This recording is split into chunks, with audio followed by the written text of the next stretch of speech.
Hello viewers, তোমরা সবাই কেমন আছো? আশা করি ভালো আছো। আজকে আমি তোমাদের সাথে আলোচনা করতে চলেছি মহেশ দত্তানির লেখা তারা। তো এই নাটকটি থেকে তোমাদের যে এমসিকিউ আসার কথা বা খুব গুরুত্বপূর্ণ সেগুলোই আমি তোমাদের সাথে আজকে আলোচনা করব। তো চলো ভিডিওটা শুরু করা যাক। সব কিন্তু এমসিকিউ টাইপ। প্রথমেই দেখো আছে হু is the play right of তারা, মানে তারা গল্প নাটকটির লেখক কে। দেখো এখানে অনেকগুলো অপশন আছে, উত্তরে হচ্ছে সি, মহেশ দত্তানি। নম্বর দেখো what is the central theme of তারা, মানে তারা নাটকটির যে থিম, যে পরিকল্পনাটা কি। তো দেখো এখানে অপশান আছে, এখানে উত্তর হবে সি, জেন্ডার ডিসক্রিমিনেশন, মানে লিঙ্গর মধ্যে যে একটা ভেদাভেদ। নম্বর প্রশ্ন দেখো who are the main characters in the play Tara, মানে তারা নাটকের মূল চরিত্র কারা। এখানে দেখো অনেকগুলো নাম আছে, কিন্তু উত্তরে কি, চন্দন অ্যান্ড তারা, এই দুজন হচ্ছে এই গল্পের মেন মানে প্রধান চরিত্র। নম্বর দেখো what medical condition effect the twin in Tara, মানে তারা নাটকের যে যমজ তারা হয়েছিল তারা কি রকম। তাহলে দেখো এখানে উত্তর আছে দে আর কনজয়েন্ট টুইন, মানে একে অপরের সাথে জড়িত যে যমজ তারা। 5 নম্বর দেখো what decision creates a moral dilemma in Tara, মানে কি সিদ্ধান্ত নেওয়া হয়েছিল তারা নাটকে, তাদের যমজ সংক্রান্ত কি সিদ্ধান্ত নেওয়া হয়েছিল। দেখো উত্তরে কি হবে, the decision to separate the twins in a way that focus Chandan, মানে সিদ্ধান্ত নেওয়া হয়েছিল যে চন্দন আর তারার মধ্যে তাদের দুজনকে পৃথক করে দেওয়া হবে।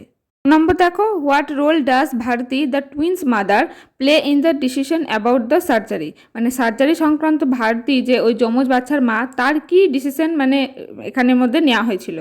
উত্তর কি, সি, প্রায়োরিটিস চন্দন ওভার তারা ডিউ টু সোশ্যাল এক্সপেকটেশন, মানে চন্দনকে বেশি গুরুত্ব দেওয়া হয়েছিল সামাজিক দিকের আশাপূর্ণতা করার জন্য। 7 নম্বর দেখো what is the structure of the play Tara, মানে তারা গল্পের কাঠামো কি। উত্তর নন লায়ার ন্যারেটিভ উইথ ফ্ল্যাশব্যাক। 8 নম্বর প্রশ্ন দেখো how does the play highlight social attitudes toward gender, মানে ছেলে মেয়ের যে ভেদাভেদের যে প্রকৃতি সেটা এই নাটকের মধ্যে কিভাবে প্রভাবিত করেছিল। উত্তর হচ্ছে through the professional treatment given to Chandan over তারা, মানে চন্দনকে প্রায়োরিটি দেওয়া হয়েছিল এই ঔষধের দিক থেকে তারার তুলনায়। নম্বর হচ্ছে what is Chandan's role in the story, গল্পে চন্দনের ভূমিকা কি। হচ্ছে he is Tara's brother and feels guilt over the favouritism shown to him, মানে সে হচ্ছে তারার ভাই এবং সমাজে সবার কাছে প্রিয় যেহেতু সে একজন ছেলে। নম্বর দেখো হোয়াট ডাজ তারা সিম্বলাইজড ইন দ্য প্লে, মানে কি নির্দেশ করছে। কিন্তু দেখো এখানে 4টে অপশান আছে, তার মধ্যে সবগুলোই নির্দেশ করছে কি কি, চরিত্রের সমাজে চরিত্রের যে ভেদাভেদ ছেলে মেয়ে সেটা, প্যাট্রিয়ার্কাল সোসাইটি মানে আমাদের সমাজে পিতৃতান্ত্রিক সেটা, তারপর ছেলে ও মেয়ের যে ভেদাভেদ মানে কে ভালো কে খারাপ, তো এই সব কিছুই কিন্তু সিম্বল করছে। তাহলে এখানে উত্তরটা হবে অল অফ দ্য এভাব। 12 নম্বর দেখো what is the significance of the title তারা, মানে তারা যে নামের কি নির্দেশ করছে, তারা নামটা কি নির্দেশ করছে। এখানে দেখো 4টে অপশান আছে, কিন্তু উত্তর হচ্ছে এ আর সি। এতে কি আছে, it refer to star symbolise Tara's unfulfilled potential, মানে এটা একটা তারার যে অসফলতা সেটাকেও প্রকাশ করছে, আর এটা সিগনিফাইজ করছে তারা স্ট্রাগল ফর ইন্ডিপেন্ডেন্স, মানে স্বাধীনতার জন্য যে আন্দোলন, মানে নিজেকে স্বাধীন করার যে আন্দোলন সেটাও কিন্তু এখানে প্রকাশ করছে। তাহলে এখানে উত্তর এ এবং সি দুটোই হবে। 12 নম্বর দেখো how does Mahesh Dattani use the twin separation as the metaphor, মানে পৃথক করা হয়েছে যমজদেরকে সেটা মহেশ দত্তানি কীভাবে ব্যবহার করেছেন। উত্তর কী হবে, to explore societal and familial biases against women, মানে মহিলাদের বিরুদ্ধে যে পরিবারের অদুর্বল মানে দুর্বল যেটা ভাবে মহিলাদের বিরুদ্ধে, তো সেইটাকে তিনি এখানে তুলে ধরেছেন। নম্বর দেখো who is the grandfather in the play and what his role, মানে এখানে গল্পটার মধ্যে দাদুর পরিচয় দাও এবং তিনি কি ভূমিকা পালন করেছেন। এখানে দেখো তিনি কিন্তু হচ্ছে প্যাট্রিয়ার্কিল মানে পিতৃতন্ত্র সমাজকে তুলে ধরেছেন, ওখানে অপশন এ হবে উত্তর। নম্বর দেখো what does Chandan do at the end of the play, নাটকের শেষে চন্দন কী করেছিল। উত্তর দেখো he writes the story of Tara as a way of confirm his guilt, মানে তারার সম্পর্কে সে একটি গল্প লিখেছিল তার নিজের দোষটা স্বীকার করে। নম্বর দেখো what is Bharati's ultimate realisation in the play, মানে ভারতীর কি মানে বুঝতে পেরেছিল সে গল্পের শেষে, সে তার কি রিয়েলাইজেশন হয়েছিল। উত্তর কি, সে যে তারার প্রতি যে ভুল করেছে সেটা সে বুঝতে পেরেছিল। তো দেখো এখানে 1 নম্বরে এটাই বলা আছে যে তিনি ইনজাস্টিস মানে জাস্টিস বিচার সঠিক বিচার করেনি তারার ওপর, এটা সে বুঝতে পেরেছিল। নম্বর দেখো how does Mahesh Dattani highlight the theme of identity in Tara, মানে মহেশ দত্তানি তারা গল্পটি কিভাবে উপস্থাপনা করেছিল। তো দেখো এখানে 4টে অপশান আছে, 4টের মধ্যে সবকটি সঠিক। কি কি আছে আমি বলে দিই। 1 নম্বর দেখো physically and emotionally separate in twins, মানে শারীরিক এবং মানসিক পৃথক, মানে ছেলে ও মেয়ের যে মানসিক পৃথক সেটাকেও তিনি এখানে ইন্ডিকেট করেছেন। আর through Tara's rejection of social expectation, মানে মেয়েদেরকে যে তুচ্ছ তাচ্ছিল্য করা হয় সেটাকেও তিনি এখানে তুলে ধরেছেন।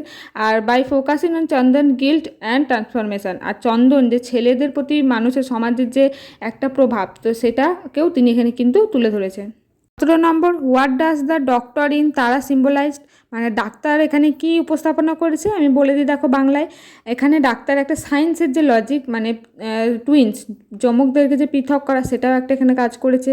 তারপর প্যাট্রিয়ার্কাল সোসাইটি, মানে পিতৃতান্ত্রিক সমাজকে এখানে বেশি করে তুলে ধরা হয়েছে, কারণ এখানে দেখো তারাকে যদি দেওয়া হতো পার্টি তাহলে কিন্তু তারাও অনেক কিছু করতে পারতো, কিন্তু এখানে যেহেতু চন্দন ভবিষ্যতে টাকা ইনকাম করবে, সমাজকে আরও এগিয়ে তুলবে, তাই জন্য ছেলে হয়ে তাকে এই সুযোগটি দেওয়া হয়েছে। তাহলে এখানে কিন্তু যে ছেলে পিতৃতান্ত্রিক সমাজকেও কিন্তু এখানে তুলে ধরা হয়েছে। আর হিউম্যানিটি মানে মনুষ্যত্ববোধ, মানুষের বিবেক থেকে কিন্তু ছেলেকেই প্রথমে আগে দেখা হয়, তো এটাও কিন্তু এখানে তিনি তুলে ধরেছেন। তাহলে এখানে 4টি অপশনের মধ্যে 4টিই হবে। 2 নম্বর দেখো how does the setting of তারা কন্ট্রিবিউট টু ইটস থিমস, মানে এই থিমসটা কিভাবে এখানে কন্ট্রিবিউট করছে। তো এখানে উত্তর হবে দেখো এ এবং সি, মানে তারার যে ভিতরের বাইরের দিক ওয়াল, মানে পৃথিবীর বাইরের যে তার প্রভাব, তো সেটাকে ওখানে সিম্বলাইজ করছে। আর একটা ট্রেডিশনাল ঐতিহ্য এবং যে আধুনিকতা, দুটোর মধ্যেই কিন্তু এখানে উত্তর হবে। দেখো what is the tone of the play Tara, মানে এখানে টোনটা কি, শব্দটা কি। উত্তর হচ্ছে ট্র্যাজিক অ্যান্ড রিফ্লেকটিভ। নম্বর দেখো what is Mahesh Dattani's primary aim in Tara, মানে তারা গল্পে তার প্রাথমিক লক্ষ্য কী ছিল। উত্তর হবে to explore the psychological impact of gender biases in families, মানে জেন্ডার যে লিঙ্গ পরিবর্তনের মানুষের ওপর যে প্রভাব, তো সেটা। 20 নম্বর what does the operation to separate Chandan and Tara revealed about their parents, মানে তাদের বাবা মা কী বলেছিল অপারেশন সম্পর্কে যে তাদেরকে পৃথক করা হবে। উত্তরটা দেখো ডিপ সিটেড জেন্ডার বেসিস, মানে তারা যে পৃথক হবে ছেলে ও মেয়ে হিসেবে, তো সেটাই এখানে তারা তাদের সামনে প্রকাশ করেছিল। 20 নম্বর how does Tara react to the unfair treatment she receives, মানে তারা কিভাবে এটা সম্মতি দিয়েছিল তার যে ট্রিটমেন্টটা হবে। তো উত্তর হবে দেখো she silently accept her fate, মানে সে চুপচাপভাবে সে তার ভাগ্যকে মেনে নিয়েছিল। নম্বর what does Chandan do to escape his guilt over Tara's fate, মানে তারার ভাগ্যের ওপর যে সে দোষ করেছিল সেটা ভেবে চন্দন কিভাবে এটা থেকে মানে পালিয়ে গেছিল। উত্তর হবে সি লিভস ফর লন্ডন, মানে সে চলে গিয়েছিল লন্ডনে। 20 নম্বর how does Mahesh Dattani portray the father portrayal in the play, মানে বাবার যে ভূমিকা এখানে সেটা সে কীভাবে উপস্থাপনা করেছিল। As a traditionalist who prioritises societal norms, মানে সমাজকে যে প্রাধান্য দিয়েছে তার বাবা, তো সেটাকে এখানে উত্তর হিসেবে ধরে নেওয়া হয়েছে। 15 নম্বর what is the significance of the character Rupa in play, মানে রূপার ক্যারেক্টারটা কী ছিল প্লের মধ্যে। এটা হচ্ছে she highlights the societal biases against women. তাহলে এই 25টি আপাতত হচ্ছে মহেশ দত্তানির লেখা তারা যে নাটকটি এখানকার কোয়েশ্চেন। তো এখান থেকে আরও বিভিন্ন রকমের কোয়েশ্চেন হতে পারে, তো সেগুলোও আমি পরে দেওয়ার চেষ্টা করব। তো তোমরা এটা দেখে জানিও কেমন হয়েছে, আর এগুলোই ভালো করে আপাতত দেখো। আরও যদি লাগে আমাকে কমেন্টে জানিও, আমি তোমাদের দেওয়ার চেষ্টা করব। তো আজকের ভিডিওটা এই পর্যন্তই। যদি ভিডিও ভালো লাগে একটি লাইক করে চ্যানেলটিকে সাবস্ক্রাইব করে পাশে থেকো।